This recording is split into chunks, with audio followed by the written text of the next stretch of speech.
Yeah, G's been great.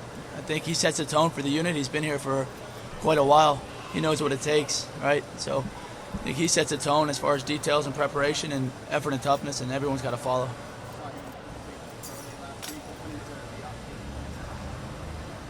That was nothing more than we had only a handful of guys running routes, and we didn't want them to be gassed. But again, I think it means something when we ask you to represent Ohio State, and I think G and Cade did a good job at Pro Day. Somewhere on the practice field, I don't know, brother. You were a security blanket in Cade for at least a couple of years. G's obviously a veteran. But behind you, a lot of question marks around there last week because you need those guys to step up. What's your view of the room right now? Yeah, I think everyone needs to step up. G and Pat and Will and everyone. I mean, I don't know if you're just going to replace a guy like Cade, and what Cade did was special. That was just one player. But I think about the unit, right? The unit's got to be the best unit, tight end unit in the conference, best in the country. That's Ohio State. That's why you came here, to be the best.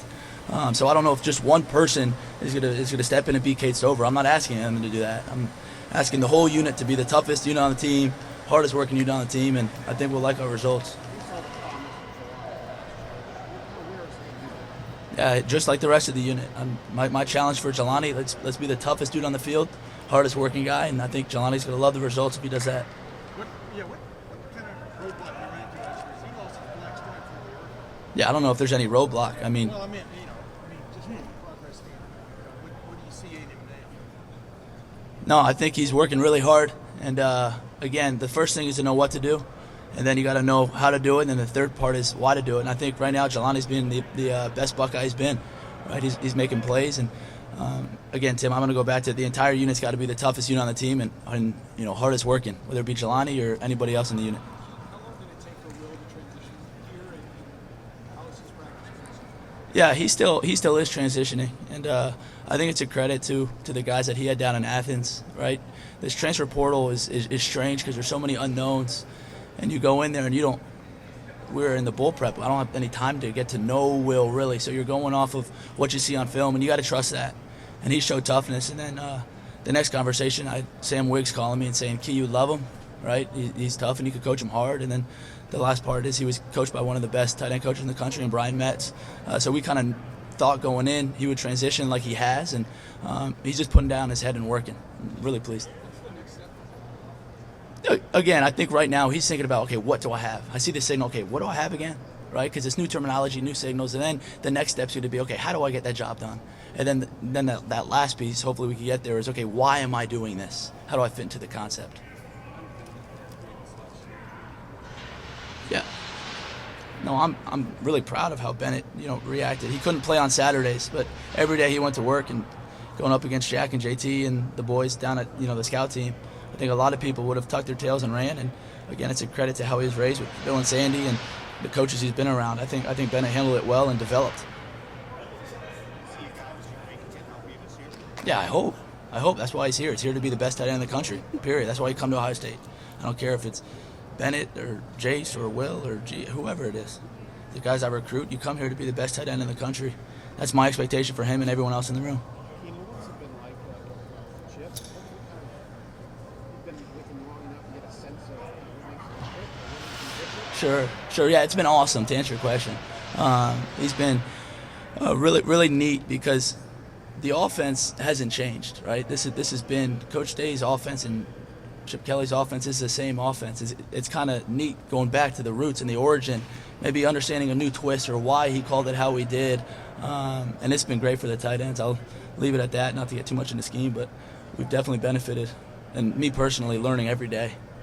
When you look at the, relative inexperience from your group, has that changed the way you coach compared to other years, the urgency, intensity, toughness you're talking about? Yeah, I think, Austin, that's a great question. I hope not, right? I think the energy was still there with a guy like Cade. Now, again, it might have been, like I said earlier, Austin, it might have been, the 3,000 level course with Cade, because he's ran that play for 4 years before I got him. Right now, it still might be the what do I got to do? I hope the guys feel that the energy's picked up, because the urgency has. Number 8's not in the room anymore. Great. We're going to play somebody in a couple months, right? And there's got to be a tight end out there. Hopefully it's 2. Hopefully it's 3 tight ends out there. So hopefully they feel the urgency's picked up. Were you able to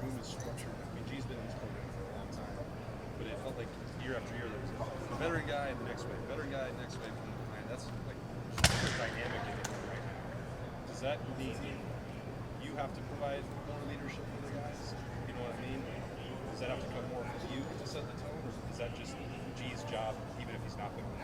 Yeah, I don't know. I'm not going to put it all on G, right? But again, the leaders drive the culture. Now, whether it be G or whether it be Pat, who's been here for a long time and played a lot of football, or whether it be Will, came in and say, no, this is what it should look like. I mean, I want those guys to take it and run with it. You know, on Saturdays, I'm in the box. I'm not cutting off the C gap. It's got to come from them. Now, again, my job as a coach is to make them hear things they don't want to hear. You know, push them to do things they don't want to do. So I'm certainly going to do that at times, and I'll keep doing it. But they've done a great job of driving the culture.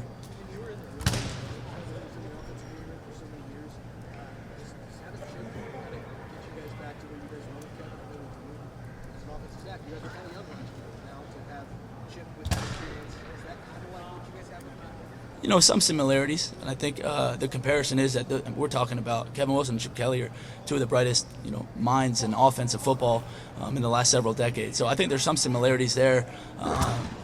But yeah, I think it's allowing Coach Day maybe to delegate, you know, to Coach Kelly and let him be the best version of himself. And Coach Kelly's been an awesome leader, right, of driving us and listening and providing input. So it's been great. I don't know if it's exactly like it was with Coach Wilson, but it feels great however it is right now. It would be initially a bigger role expected for Jelani in the Cotton Bowl, and did that not get to come to fruition as much as the way that game played out? You know, I don't remember exactly what, you know, the expectation was he was going to help contribute. And certainly we wanted him to contribute from the jump and keep him in there contributing. The game kind of started off, you know, not ideal.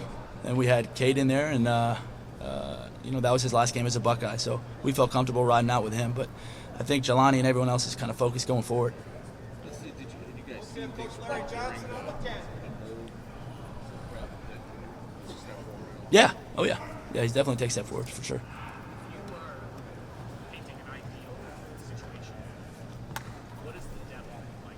How many guys? I think I got 6 seats in there, so 6 of the toughest dudes on the team. I'm not trying to just give you the coach speak, but I mean, however it shakes out. Hopefully we could play 13 personnel, 14 personnel, and I got guys out there that are going to go wreak some havoc. But I don't know. They're going to make that sorted out. Right now I'm worried about whatever Thursday's practice being the toughest dudes on the field. Are you seeing enough of that to feel comfortable saying that can happen by the Yeah. I mean, we're taking strides. We'll see by the end of spring, and then hopefully fall camp. It's a long ways away from whoever we play week 1.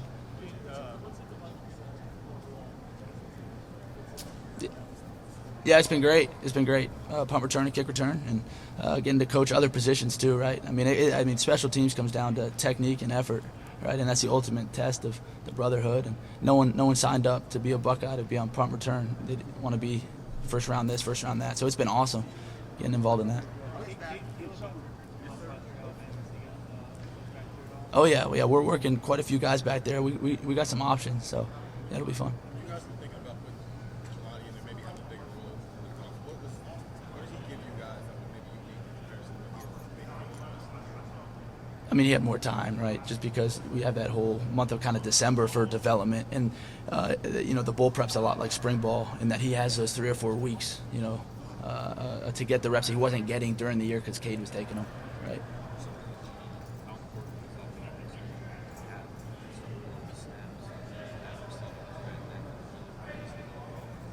Yeah, I think good. I think it just shows that, you know, next man in, we trust you fully. Cade couldn't go. No one batted an eye. It was G, then it was Pat.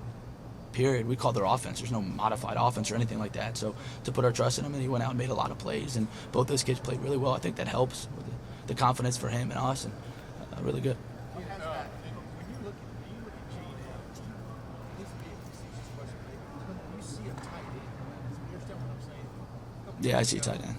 I know. Years ago, he moved up from wide receiver and all this kind of stuff. What just jumped out at you about what this tight end spot is? Yeah, I know what you're asking, Tim. I promise you, I never, like, he's in the tight end room. I didn't say, oh, but he's a receiver playing tight end. He's a tight end. He's a tight end, so he's going to be, I mean, graded like a tight end, treated like it. So I never really. But like Kevin talked about when they first made it, you want to get this guy some confidence playing tight end. Meaning, I'm not going to say he has lesser opponents, but having some success out there, you know, like as a rush, the blocking aspect of things and stuff. He seems to progress big time from that. Do you feel that way too? Oh yeah. He's gotten way better. And again, At practice, if he's on the left side, he's against JT. If he's on the right side, he's against Shaq. So, I mean, this is Ohio State. You're playing against the best every day. So, yeah, he's definitely progressed. Do you think that collaborative effort you guys have with teams, do you think that's benefiting you guys in terms of just how you're coaching that game? Yeah, I think so. Dan, as far as ownership goes, right? Like, I mean, I'm not saying I wasn't invested last year, but shoot, on punt return and kick return, I mean, that's Coach Hartline and I's product out there. And if there's not tight ends all over those units, and they're not going to play tight end at Ohio State. And I bet you Hartline feels the same way about the receivers. So as far as the buy-in from the staff, heck yeah, for me at least speaking, for myself. When Coach Nick brought that up, what did you think about that change? What has he told you once that he wasn't getting special teams here? No, he never told me anything about last year. It was all about, okay, how can we be – this is, again, Ohio State. Like, whatever, the janitorial staff's supposed to be the best in the country. The tight end coach better be the best tight end in the country. Same thing with quarterback. Same thing with punt return coach. I'm the punt return coach. I should be the best one in the country. So I got to work with Coach Hartline and Coach Keys and everyone else, learning the scheme and techniques, and now we got to put on the field. You find yourself studying punt return, Oh, yeah. like NFL teams and things like that. Oh, yeah. How are you doing your prep work? Oh, yeah. Coach Hart, Coach Keys, Binks, Gunner, and I mean, we locked ourselves in a room for a week there, and I don't think I did any offense. So, oh, yeah. No, yeah, there was no starting from scratch, Dan. I mean, it's all ball, and that's the coolest thing about special teams is if you're on special teams, it's going to make you better tight end, it's going to make you a better DB or running back, and it's like the technique and everything like that. I think I had a pretty fair foundation, and then maybe some tweaks, and kind of we have to decide what our identity is going this season.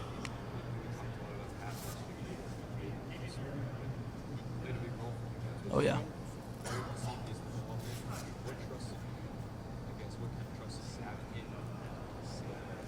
Yeah, I think he proved it on special teams because he played on special teams before he played offense, and then just reps at practice again against you're blocking the best linebackers in the country.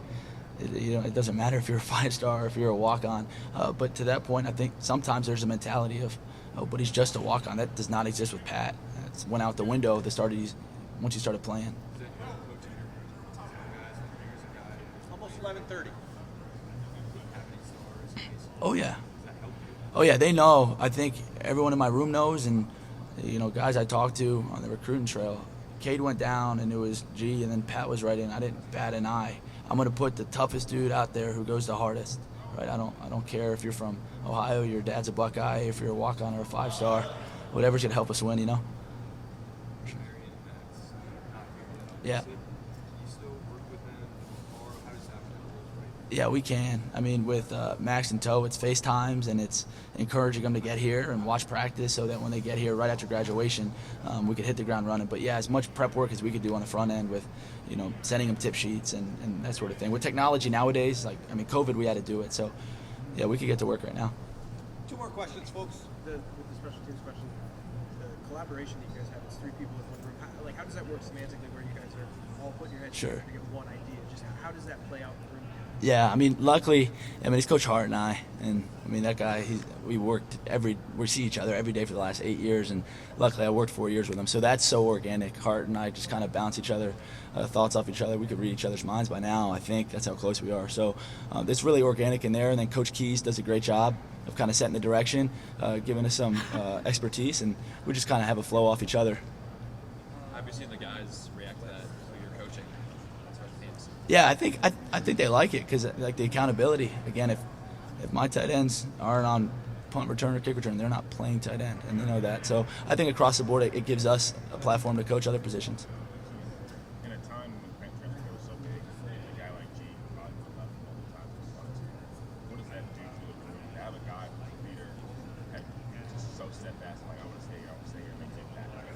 Yeah, I think it speaks volumes. You hit the nail on the head, not just for G, but for the brotherhood. And I know it sounds cliche, and people read it on Twitter and kind of roll their eyes at brotherhood. It's, why do you think the entire defense came back for the brotherhood? We got 2 goals here. We haven't done them since G's been here. He hasn't hit his 2 goals, so he stayed for the brotherhood. So I think it speaks volumes for G as a leader in the room. But also, you look around our roster, how many guys could have either left for other opportunities in the portal or in the NFL. So I think it speaks volumes to the brotherhood.